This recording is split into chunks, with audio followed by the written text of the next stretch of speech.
गरेस्वर ओनसोलाव गोबां रायजो राजाफोरनि गिखांनाय जाथाय।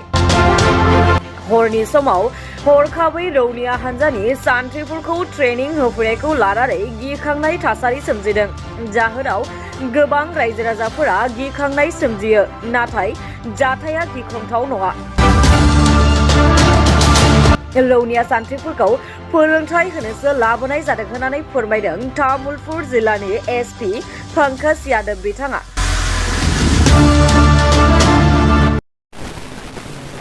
आज इवनिंग में बाराबारी गांवबुरा ने हमें इन्फॉर्म किया कि उन्होंने 15-20 को आर्मी यूनिट में विद आर्म्स में देखा, आर्मी यूनिफॉर्म में आर्म्स के साथ में देखा है। तो हमने फटाफट टीम भेजा और वेरीफाई किया। वो तामुलपुर में स्टेशन आर्मी यूनिट का एक कुछ रैप था, तो यहाँ पे कुछ फील्ड प्रैक्टिस के लिए आया था। तो थोड़े टाइम के लिए लोगों में मिसअंडरस्टैंडिंग हो गई थी ना, वो भी वेरीफाइड हो गया है कि किसी भी तरीके की कोई चिंता की बात नहीं है।